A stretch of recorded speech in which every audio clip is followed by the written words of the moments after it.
standing strong and tall. Yeah, this is the bovine coming on the air, sharing the stories of the folks who care.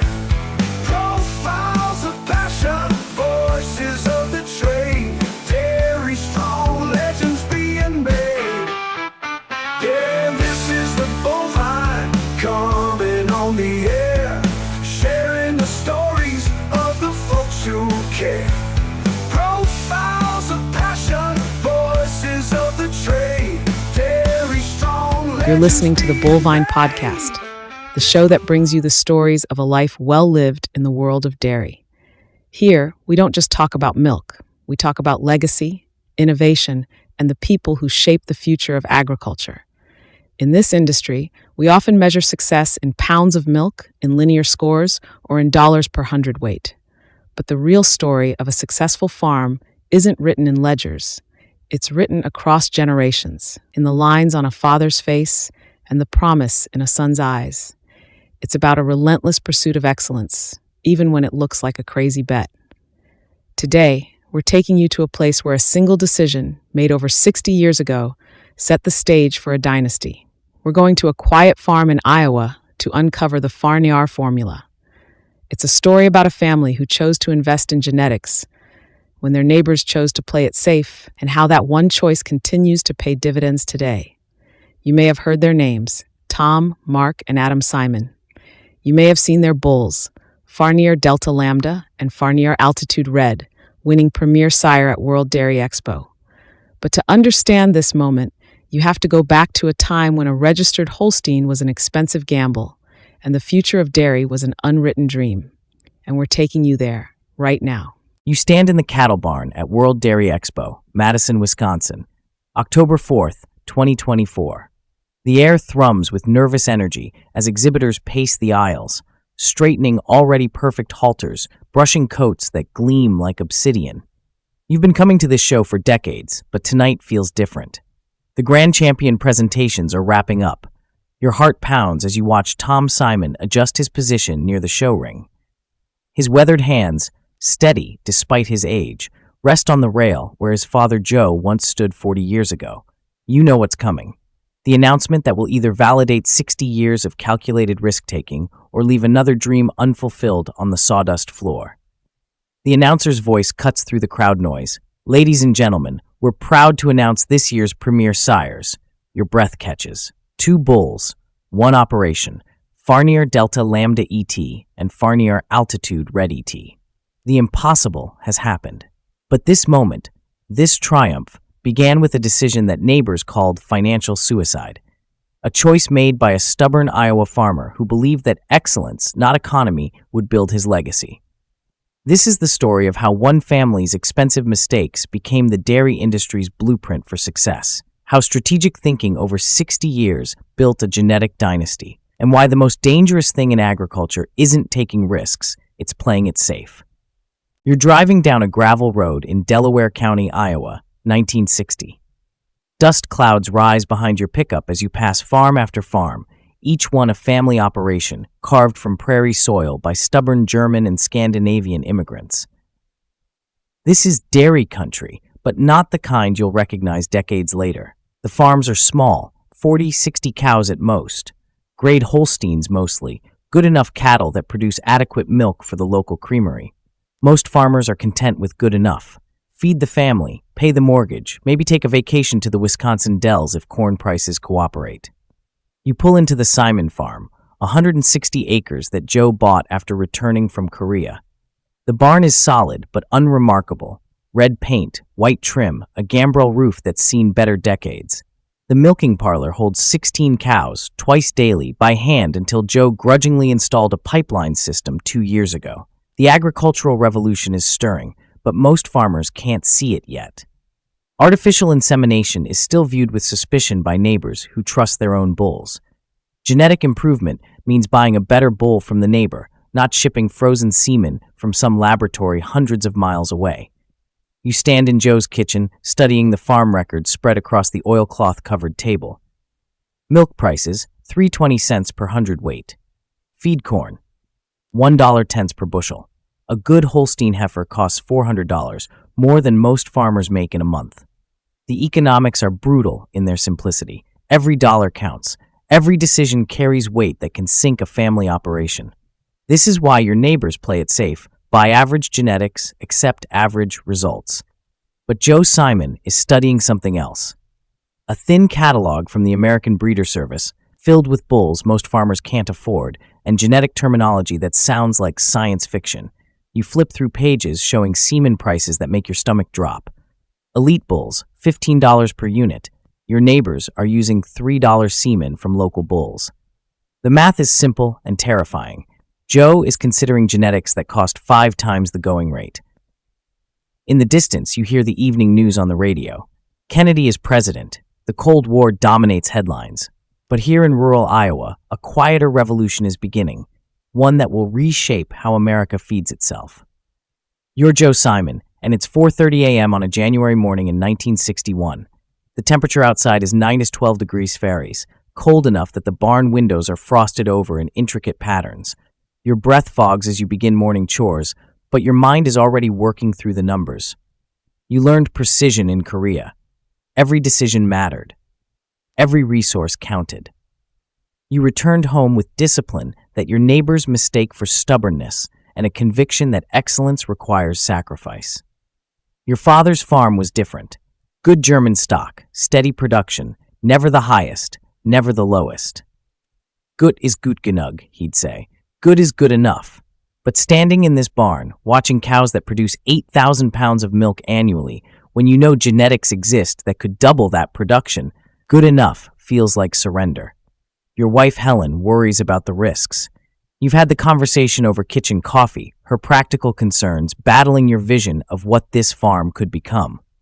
8 registered Holstein heifers will cost $3,200, nearly 2 years of net income. The neighbors will think you've lost your mind. But you remember something from the war. A quartermaster who explained why the army bought the best equipment, not the cheapest. It costs the same to feed a soldier whether he has reliable gear or junk, he said. The difference is whether he comes home. Standing in your barn, that principle crystallizes into farming wisdom. It costs the same to feed a bad cow as a good cow. The feed bill is identical. The labor is identical. The only variable is genetic potential. You've studied the breeding records from the university extension. Elite genetics aren't just incrementally better, they're transformational. A bull that transmits exceptional udder traits, longevity, production capacity. His daughters will milk for 6 lactations instead of 3. They'll produce 14,000 pounds instead of 8,000. The mathematics become clear in the pre-dawn darkness. Premium genetics cost 5 times more upfront. But spread over a cow's lifetime, over her daughter's lifetimes, the investment becomes the cheapest money you'll ever spend. You make the decision that will define everything. You'll mortgage tomorrow's security for today's genetics. You'll buy the best bulls available, regardless of cost. You'll build a breeding program on excellence, not economy. Walking back to the house as dawn breaks over the Iowa prairie, you feel the weight of what you've committed to. Your neighbors will call it reckless. Helen will lose sleep over the finances, but you've seen what mediocrity produces, and you refuse to build your life's work on good enough. You're back in Joe's boots, May 1961. The American Breeder Service truck pulls into your farmyard, kicking up dust that settles on the freshly painted barn. You've waited 3 months for this moment, saving every available dollar for the most expensive breeding program Delaware County has ever seen. The technician who steps out carries liquid nitrogen tanks that cost more than most farmers' monthly grocery bills.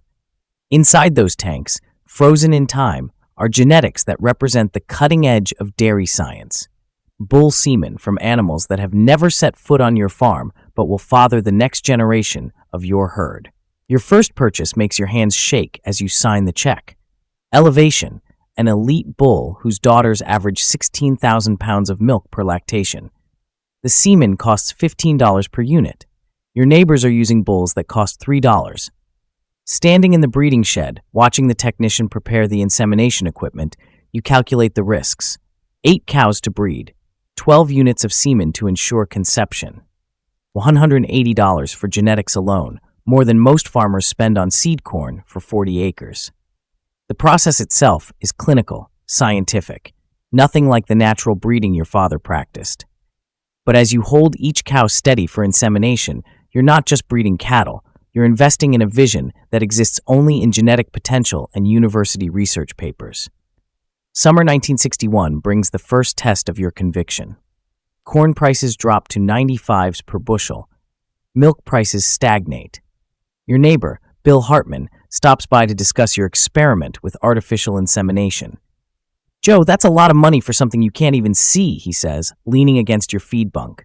"My bull has been working just fine for 8 years, cost me $300, and he's still producing calves." You explain the genetic mathematics, how superior bulls transmit traits that compound over generations. Bill nods politely, but you see the skepticism in his eyes. He's calculating the immediate costs, not the long-term returns. August brings the first pregnancies confirmed. Your expensive gamble is developing in 8 wombs, each carrying genetic potential that won't be measurable for 2 years. You mark your calendar, February 1964. That's when you'll know if premium genetics justify premium prices. But autumn brings sobering reality. Your feed costs are identical to your neighbors, but your genetic investment has created a cash flow gap that keeps you awake at 2 a.m., staring at the ceiling, calculating and recalculating the numbers. October 1961. You attend your first Dairy Herd Improvement Association meeting since beginning your breeding program. The conversation inevitably turns to your expensive experiments. Farmers who've known you since childhood question your judgment with the gentle brutality that only neighbors can deliver. "Throwing good money after bad," one suggests. "Fancy genetics don't milk themselves," adds another. You defend your decisions with facts and figures, but doubt creeps in during the drive home. The gravel road stretches endlessly under October stars, and you wonder if ambition has outpaced wisdom. December 1961 brings the harshest test yet. An early blizzard traps you in the barn for 36 hours, caring for cattle that represent the largest financial gamble of your life. As wind howls around the barn and snow drifts against the doors, you question every assumption. The pregnant cows stand calmly in their stalls, carrying the future you've mortgaged everything to create. In 14 months, you'll know if excellence is worth the price you've paid for it. You step back from Joe Simon's individual story and survey the broader transformation reshaping American agriculture. It's 1962, and forces beyond any single farm are converging to revolutionize how America produces food. At universities across the Midwest, agricultural scientists are unlocking genetic secrets that farmers have pursued through crude trial and error for centuries. The University of Wisconsin-Madison, Iowa State, Cornell, these institutions are becoming breeding laboratories where mathematical precision meets agricultural tradition. You stand in a university research barn, watching scientists collect data that will reshape the industry. Linear trait measurement, production records analyzed by primitive computers, genetic evaluations that assign numerical values to breeding potential. This isn't your grandfather's animal husbandry. This is agricultural engineering. The numbers tell an extraordinary story. In 1940, the average American dairy cow produced 4,600 pounds of milk annually. By 1962, genetic improvement has pushed that number to 7,200 pounds, a 56% increase in just over 20 years. But this is only the beginning. Artificial insemination is transforming genetic distribution in ways that would have been impossible just decades earlier. A single superior bull can now father thousands of offspring across multiple states, spreading elite genetics at a pace that natural breeding could never achieve. You review industry statistics that reveal the scope of this transformation. In 1950, fewer than 1% of American dairy cows were bred through artificial insemination. By 1962, that number has jumped to 35% and climbing rapidly. The economic implications are staggering. Farmers who embrace genetic improvement are seeing production increases that translate to thousands of dollars in additional annual revenue per cow. Those who resist are falling behind at an accelerating rate. But the revolution extends beyond genetics. Mechanical milking systems, improved nutrition science, veterinary advances, Every aspect of dairy production is evolving simultaneously. The farmers who can integrate these improvements most effectively are positioning themselves to dominate the next generation of agriculture. This context makes Joe Simon's expensive genetics look less like gambling and more like strategic positioning for an inevitable future. While his neighbors debate the wisdom of premium semen prices, the broader industry is moving toward a reality where genetic excellence becomes the minimum requirement for survival. You stand at the crossroads of agricultural history, watching an industry transform from tradition-based farming to science-driven production. The farmers who recognize this shift early will prosper. Those who cling to the old ways will be left behind by economic forces beyond their control. You're Joe Simon again, February 15th, 1964. 3 years since your first expensive breeding decisions, and today brings the moment of truth. In the calving pen, Elevation's first daughter takes her first steps on unsteady legs. She's beautiful, longer, deeper, with an utter attachment that suggests the genetic potential you've invested so heavily to achieve. But beauty doesn't pay feed bills. You won't know if your gamble succeeded until she enters her first lactation in 2 years. Spring 1964 brings 7 more heifer calves from your elite breeding program. Each one represents validation of your genetic philosophy, but also increasing financial pressure. Premium feed for premium genetics, enhanced veterinary care, infrastructure improvements to house cattle worthy of their expensive parentage. Your neighbor Bill Hartman stops by to admire the calves. They're nice-looking animals, Joe, he admits, running practiced hands over the heifer's frames. But I could have bought 20 head of good commercial cattle for what you've got invested in genetics alone. The mathematics he's referencing are brutal. Your genetic program has cost $3,400 in direct breeding expenses over 3 years, enough to purchase a 20-cow herd. The indirect costs are equally sobering. Enhanced facilities, specialized feed, veterinary consultation that your neighbors consider unnecessary luxury. Summer 1964 tests your conviction in ways you never anticipated. A drought withers your corn crop, forcing you to purchase expensive feed just as your genetic investments are consuming every available dollar. Helen's worried conversations at the kitchen table grow longer and more frequent. Maybe we're trying to do too much too fast, she suggests over morning coffee. The Hartmans are getting by just fine with regular cattle and regular breeding. You defend your decisions with facts and figures, but privately, you're calculating survival scenarios.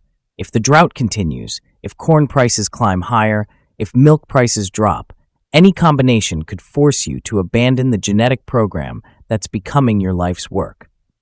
August brings relief in the form of rain, but also sobering news from the county extension office. 3 dairy operations have ceased production in the past 6 months. Farms that were established before you were born, now silent because their owners couldn't adapt to changing economic realities. Fall 1964 presents an unexpected challenge. A cattle dealer approaches with an offer for your young breeding stock, elite genetics that are attracting attention from larger operations with deeper pockets. The proposed sale would eliminate your debt and provide working capital for immediate farm improvements. Standing in the barn, studying cattle that represent 4 years of genetic accumulation, you face a decision that could determine everything. Take the immediate financial relief, or maintain your breeding program despite increasing economic pressure. The dealer's offer is generous, $2,400 for 6 heifers, enough to clear your genetic investment debt and finance normal operations. But selling these animals means abandoning the genetic foundation you've sacrificed to build. You walk among the young stock, evaluating not just their immediate value, but their genetic potential. These animals carry genes that could transform your herd's production capacity for decades. Selling them for short-term relief would be trading your future for temporary comfort. December 1964 brings the hardest winter in 8 years. Heating costs drain resources, while feed expenses climb weekly. Your genetic gamble has positioned you at the intersection of maximum investment and minimum return, the most vulnerable moment in any long-term strategy. As 1965 dawns, you face a brutal reality. Your expensive genetics experiment is entering its most critical phase. In 6 months, Elevation's daughters will begin their first lactations. Everything you've invested, everything you've risked, comes down to whether these cattle can produce enough milk to justify their expensive conception. You stand in your barn at dawn, February 1968, the coldest morning in 3 years. Your breath fogs in the frigid air as you begin morning chores, but your mind is on larger questions. 8 years into your genetics program, you've learned things about breeding, about farming, and about yourself that you couldn't have anticipated when this journey began. The numbers are starting to prove your theory. Elevation's daughters are producing an average of 13,200 pounds of milk per lactation, 85% above your herd average from 1960.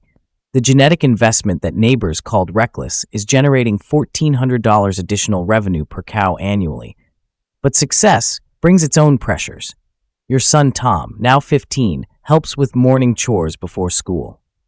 You watch him handle cattle with instinctive understanding and wonder if you're building something he'll want to inherit or a burden that will trap him in decisions made before his birth.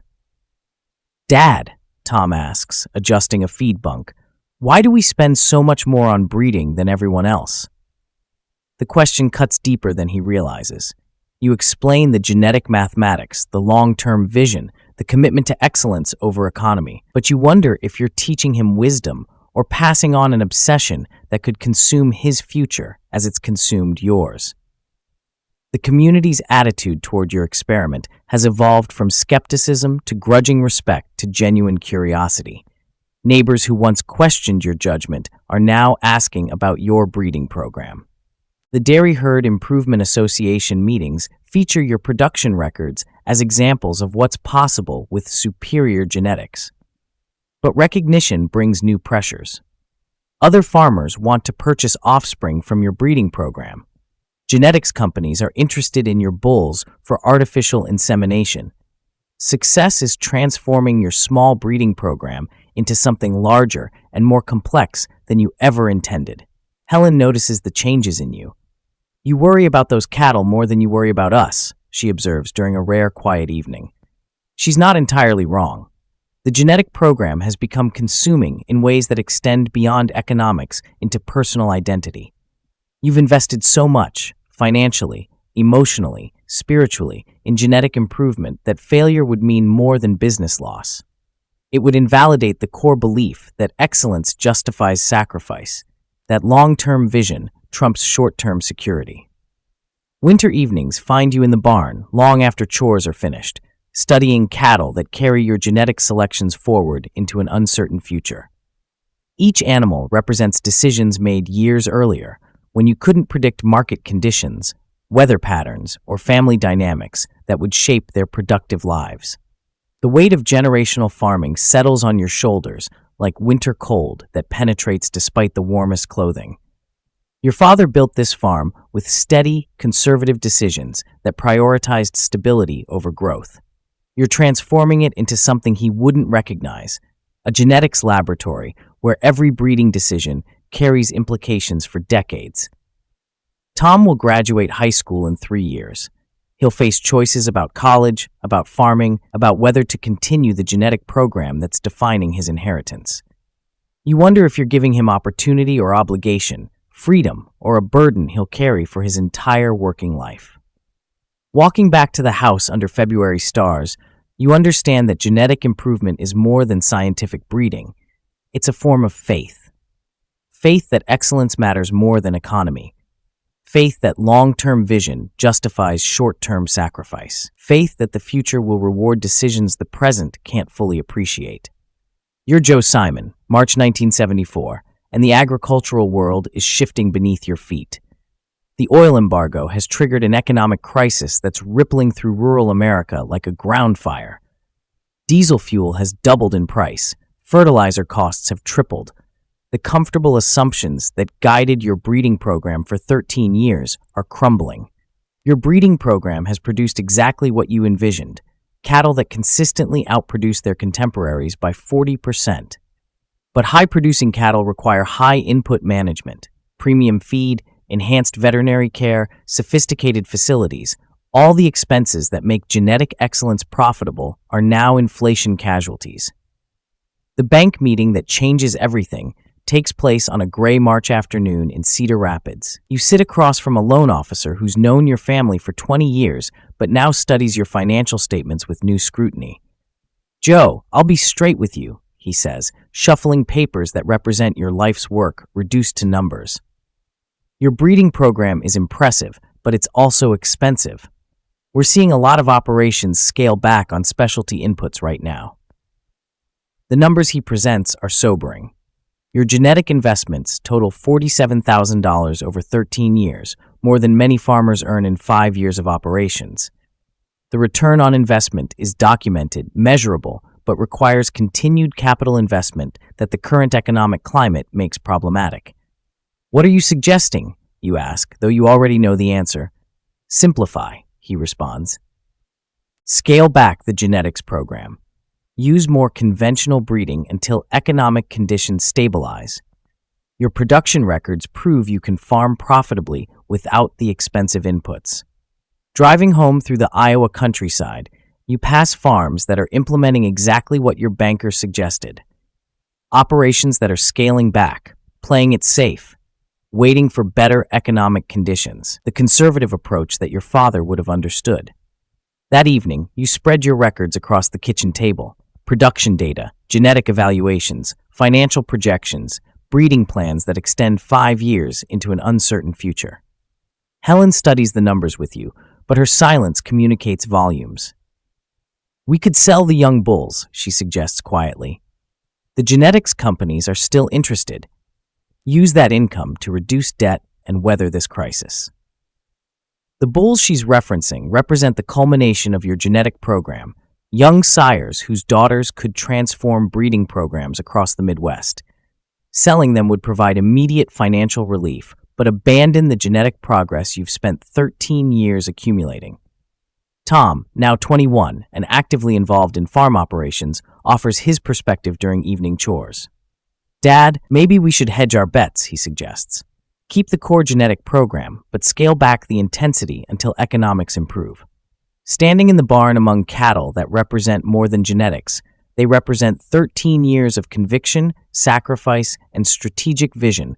You face the most critical decision of your farming career. The safe choice is obvious. Scale back, reduce expenses, wait for better economic conditions. Your neighbors are making exactly these decisions. Your banker recommends it. Your wife supports it. The mathematics favor it. But you remember why you started this genetic program. Not for short-term profits or social approval, but because excellence requires sacrifice that most people won't make. The economic crisis is testing whether your commitment to genetic improvement extends beyond comfortable circumstances. April 1974 brings a decision point that will define everything that follows. A genetics company offers $28,000 for your 3 best young bulls, enough to eliminate debt and restore financial stability. The offer expires in 10 days. You have 7 days to choose between financial security and genetic continuity, between the safe path that ensures survival and the risky path that could secure generational success or generational failure. You're standing in your barn at 5 a.m., April 12, 1974. Today is decision day. The genetics company's offer expires at noon, and you've spent 7 sleepless nights weighing options that extend far beyond immediate economics. The 3 young bulls in question stand quietly in their pens, unaware they represent a crossroads between security and ambition.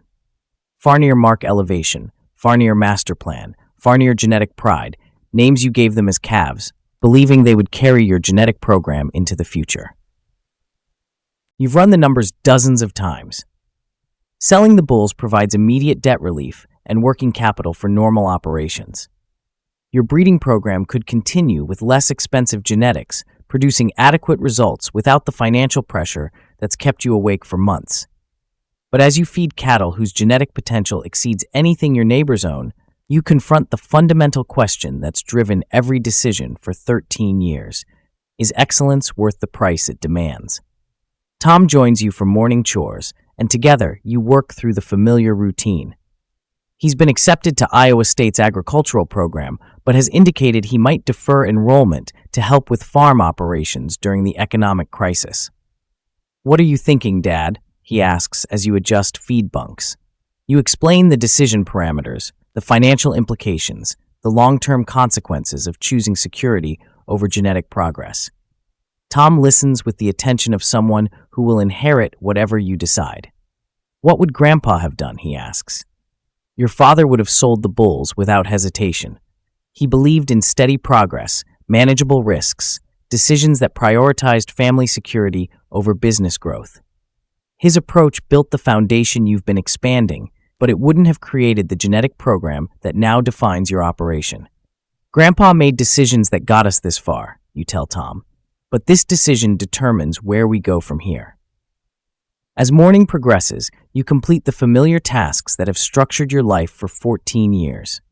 Milking cattle, whose production exceeds industry averages by 45%, feeding genetics that consistently outperform their contemporaries, managing a breeding program that neighboring farmers study and genetics companies court. The phone call that changes everything comes at 9:30 a.m. The genetics company representative confirming details for the sale transaction that everyone expects you to complete.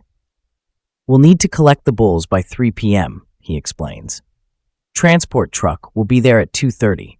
You'll have your check before 4. You hang up and walk back to the barn, where the bulls that represent 13 years of genetic accumulation wait in pens that could be empty by evening. Standing among cattle that carry genes selected for excellence rather than economy, you understand that this choice will define not just your genetic program, but your identity as a farmer. Will you be remembered as someone who built something extraordinary, or someone who played it safe when extraordinary became expensive?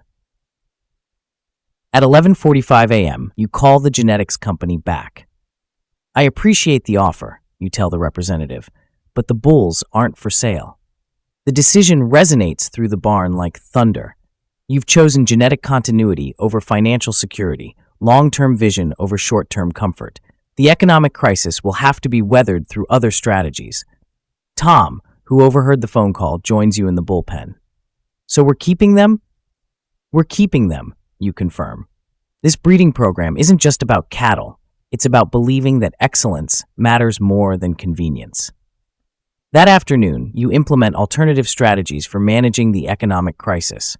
Deferred maintenance, reduced equipment purchases, careful expense management that preserves the genetic program while maintaining operational stability. The decision to keep the bulls reverberates beyond economics. It signals to your family, your community, and yourself that some things are worth preserving regardless of cost. That genetic progress justifies present sacrifice. You're Joe Simon, October 1978, 4.5 years after the decision that nearly broke your financial resolve. Today brings vindication in the form of production records that exceed every projection you made during those dark nights in 1974. The 3 bulls you refused to sell have produced daughters that are revolutionizing your herd. Farnear Mark Elevation's daughters average 16,400 pounds of milk per lactation, 95% above county averages. Masterplan's offspring combine production with longevity that promises 6 lactations instead of 3. More importantly, other farmers are noticing. The Dairy Herd Improvement Association meetings now feature your operation as a case study in genetic progress. Neighbors who once questioned your expensive breeding decisions are requesting semen from your young bulls. Tom, now graduated from Iowa State with a degree in animal science, brings modern genetic evaluation techniques to the breeding program you built through intuition and conviction. Together, you're analyzing data that validates every expensive decision made over 18 years. Dad, look at these projected transmitting abilities, Tom says, spreading computer printouts across the kitchen table. Our bulls are ranking in the top 5% nationally for production, longevity, and functional type. The numbers he's showing represent genetic progress that will compound over generations. Bulls whose semen is being requested by breeding programs across the Midwest. Genetics that began with your expensive gambles in 1961. The economic validation is equally impressive. Your high-producing genetics have generated additional revenue that more than justifies every expensive breeding decision. The $47,000 invested in genetic improvement over 18 years has produced additional income exceeding $180,000. But the personal validation matters more than economics.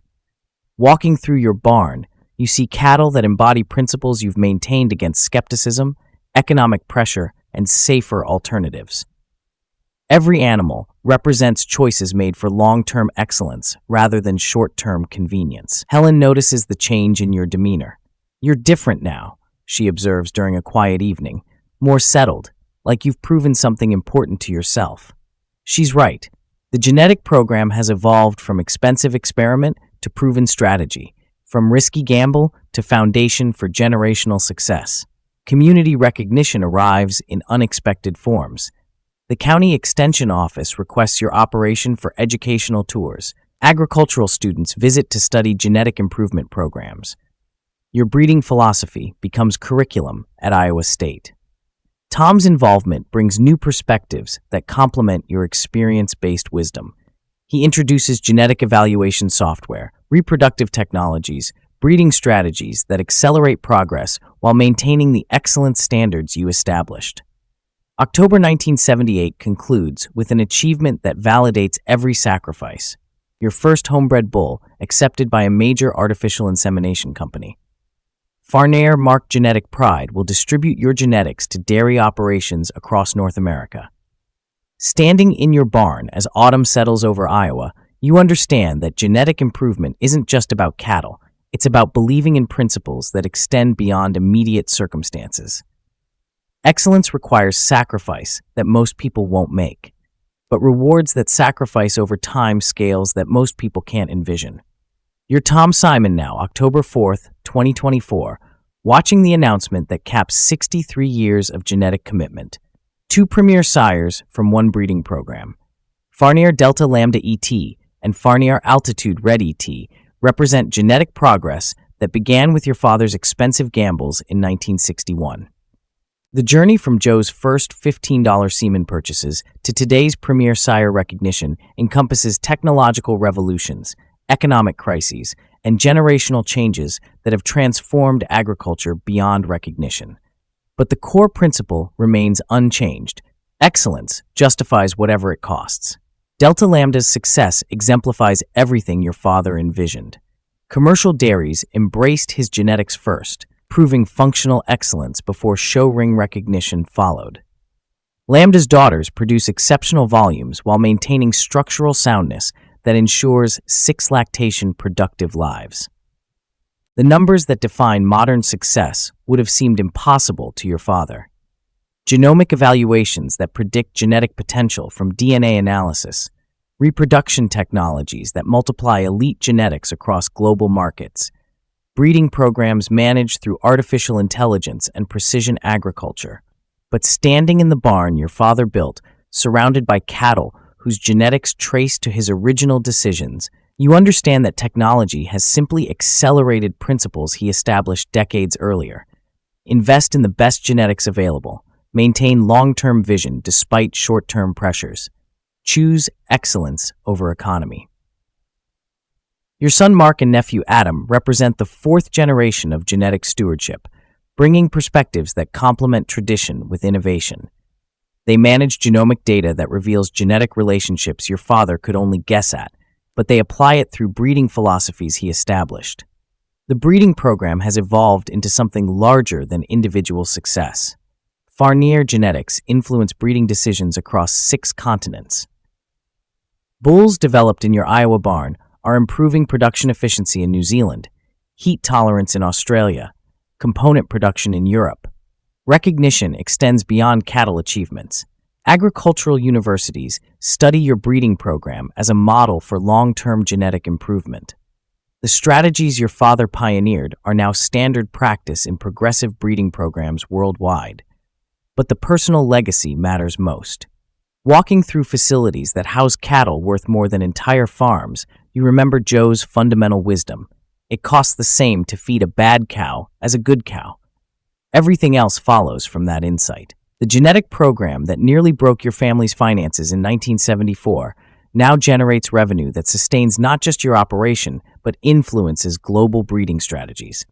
Excellence, maintained through decades of sacrifice, has created generational impact that extends far beyond original intentions. October 4th, 2024, represents more than premier sire recognition. It validates 63 years of choosing difficult paths because they led toward genetic progress, of maintaining conviction when neighbors counseled compromise, of believing that excellence, regardless of cost, creates value that compounds across generations.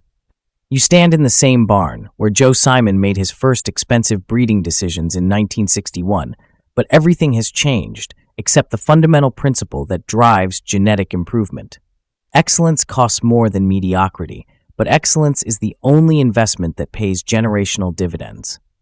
The dairy industry of 2024 faces challenges Joe couldn't have imagined: climate change, sustainability pressures, global market volatility, regulatory complexity, consumer demands that extend beyond milk production to environmental stewardship and animal welfare. But the Farnear formula remains relevant because it addresses the timeless challenge every farmer faces: choosing between short-term security and long-term excellence, between decisions that ensure survival and decisions that create legacy. Modern dairy producers studying the Farnear story understand that genetic improvement is ultimately about faith. Faith that excellence matters. Faith that long-term vision justifies short-term sacrifice. Faith that future generations will benefit from decisions poor present circumstances make difficult. The mathematical principles Joe discovered remain unchanged by technological advancement. Premium genetics still cost more than average genetics. Genetic progress still requires patience that extends beyond quarterly profit statements. Excellence still demands sacrifice that most people won't make. Today's breeding technologies, genomic selection, reproductive engineering, artificial intelligence, simply accelerate genetic progress while maintaining principles established in Iowa barns 60 years ago. The tools evolve, but the wisdom remains constant. Standing among cattle whose genetic potential exceeds anything Joe could have envisioned, you understand that breeding improvement isn't just about cattle, it's about believing in principles that transcend immediate circumstances. That excellence, pursued with conviction and maintained through difficulty, creates value that compounds across timescales that individual lifetimes can't fully measure. The Farnear formula continues because each generation faces the same fundamental choice: invest in excellence despite immediate costs, or accept mediocrity because it's financially comfortable. The farmers who choose excellence, who maintain that choice through economic pressure and social skepticism, build legacies that influence industries. The premier sire recognition that concluded Joe's story becomes the beginning of challenges his great-grandchildren will face. Different technologies, different markets, different pressures, but identical opportunities to choose excellence over economy, long-term vision over short-term comfort. The Farnear formula endures because it addresses the eternal agricultural question: what are you willing to sacrifice today to build something extraordinary for tomorrow? In barns across Iowa and around the world, that question awaits each farmer's answer. And that's the story of the Farnear formula. It's a reminder that a commitment to excellence, no matter the cost, is the most valuable investment a producer can make. The Simon story isn't just about one family's success. It's a blueprint for anyone in agriculture. It's a testament to the power of a long-term vision in an industry often defined by short-term volatility. Thank you for joining us on this journey. For more stories about the people, the genetics, and the innovations shaping our industry, visit thebulvine.com. Until next time, keep breeding for the future. And remember, it costs the same to feed a bad cow as a good cow.